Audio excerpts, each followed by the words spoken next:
अस्सलाम वालेकुम। आज की वीडियो असाइनमेंट नंबर 3 है ओज़िमेंडिस यूनिट 13 फर्स्ट ईयर पार्ट 1 यानी कि पोइम पारसी शेली की है। थोड़ी सी स्टार्ट करते हैं इंग्लिश में। I met a traveller from an antique land who said two vast and trunkless legs of stone. बहरहाल जो भी इसका तर्जुमा बनेगा थोड़ा आपको उसके बारे में बता देते हैं ताकि ट्रांसलेशन आपको समझ आ जाए कि इसमें जो स्पीकर है यानी जिसने कहानी लिखी उसने कदीम ज़माने से आने वाले मुसाफिर से मुलाकात करते हुए उसे याद किया जिसने इससे अपने आबाई मुल्क के सहरा में वाक़ मुजस्मे के खंडरात के बारे में एक कहानी सुनाई।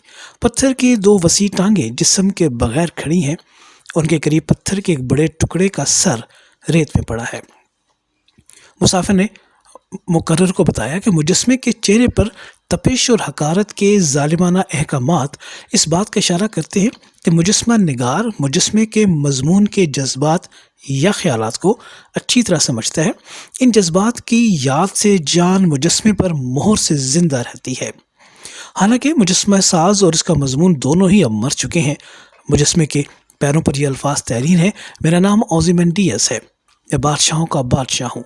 ए गालिब और मायूसी, मेरे कामों को देखो।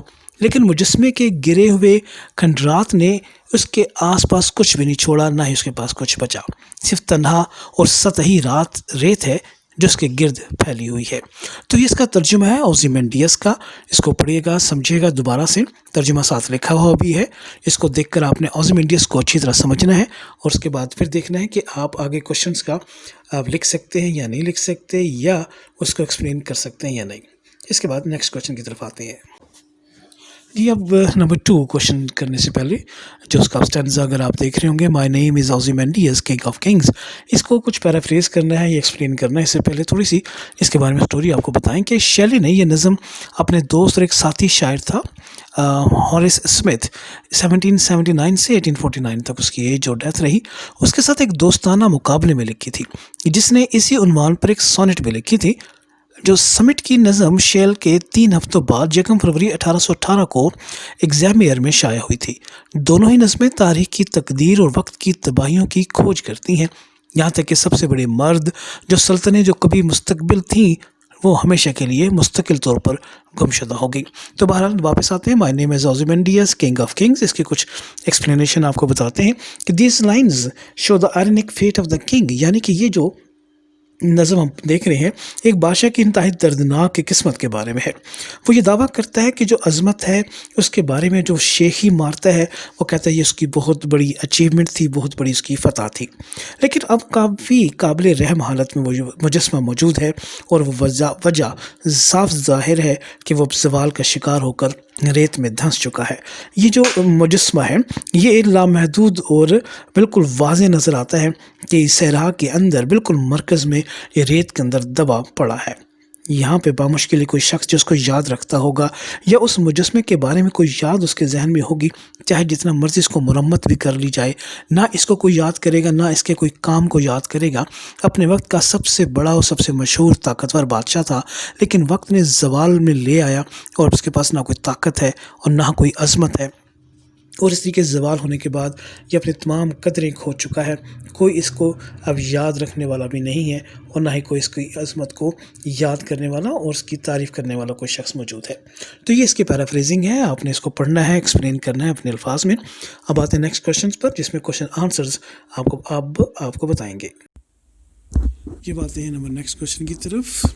वैसे ही स्टैंजा से रिलेटेड क्वेश्चंस हैं, कुछ पोइम से भी रिलेटेड है। नंबर 1 है what is the theme of the poem Ozymandias. Theme मुराद है मरकज़ी ख्याल या इसका तो कह सकते हैं खुलासा। तो थीम जो दरअसल ये बनता है कि ताकत और जो फ़ख्र है वो जो गुरूर है वो कभी भी कायम नहीं रहता, यहाँ तक कि हर कोई जितनी मर्ज़ी कोशिश कर ले इसको ज़्यादा अरसे तक कायम रखने की, लेकिन इसके बावजूद ये ख़त्म नहीं होता बल्कि ख़त्म हो जाता है, सारी ज़िंदगी नहीं रहता। ओज़िमंडियस बड़ी कोशिश उसने की तारीख़ में अपना नाम को हमेशा ज़िंदा रखने के लिए, लेकिन ये कायम नहीं रह सका। यहाँ तक कि अरूज ज़वाल जो था उसने बड़ी मदद की इसके साथ अरूज की वजह से, लेकिन ये आगे नहीं चल सका और यहाँ तक कि इसकी यादें भी ख़त्म हो गई, इसका जो काम था वो भी ख़त्म हो गया। तो साफ वाज़े हो गया कि ताकत कभी भी इंसान के साथ नहीं रहती। इसी तरह नंबर 2 क्वेश्चन है the lines inscribed on the pedestal of the status of the statues statues have an ironic overtone. Explain the implied meaning of these words. Meaning کیا ہے، مطلب کیا ہے جو اس کے پیڈسٹل پہ یہ ورڈز لکھے گئے تھے. جو تصور اس نظم کا وہ یہ ہے کہ ایک طرح سے جو صحرا کے اندر وہ شخص موجود ہے، اس کے پیروں کے پاس کچھ الفاظ تحریر کیے گئے ہیں، وہ دراصل اس مجسمے کی اصل حالت کو ظاہر کرتے ہیں. تصور یہ چیز کو ظاہر کر رہا ہے کہ یہاں پر جو بادشاہ تھا وہ شیخی مارتا تھا، اپنے آپ کو یہ کہا کرتا تھا کہ وہ بادشاہوں کا بادشاہ ہے، اس کے اپنے عظیم کام ہے. اس وقت تو طاقت کے نشے میں لوگ اس کی تعریف کرتے تھے، لیکن جب وقت گزر گیا تو اس کی جتنی بھی مقبولیت تھی وہ ساری ختم ہو گئی. نہ اب اس کو کوئی یاد رکھتا ہے، نہ اس مجسمے کو، اور نہ اس کے کیے گئے کسی بھی قسم کے کام کو لوگ یاد رکھتے ہیں، کیونکہ اب وہ وقت نہیں رہا، اس کی طاقت ختم ہو چکی ہے. نمبر 3 کوشچن ہے، what is the tone of the poem Ozymandias. جو ٹون ہے وہ بھی بڑی اداس کن ہے، اس میں ایک بڑی رحم دلی کا جذبہ شاید کچھ ابھرتا ہے اس ظالم بادشاہ کے لیے کہ جس کی طاقت اور ظلم سے لوگوں نے اس کی پیروی تو کر لی، لیکن جواب میں دنیا نے اس کو ادب و احترام کو چھین لیا اور تاریخ کے صفوں سے اس کو مٹا دیا. اب وہ شخص قابل رحم حالت میں ایک ریت کے صحرا میں موجود ہے، جہاں پہ نہ کوئی اس کو یاد کرتا ہے، نہ ہی اس کے کسی کام کے بارے میں لوگوں کو آگاہی ہے. اور وقت نے ثابت کر دیا کہ طاقت کا جو نشہ ہے اس کو کوئی ختم نہ کر سکا تو وقت ختم کر دیتا ہے.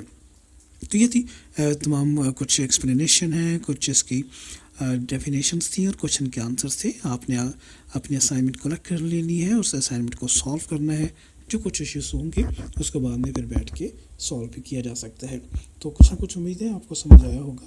تو مزید اگر کوئی ایشوز ہوں گے تو ضرور ہم اس کو بہتر کر لیں گے. اللہ حافظ.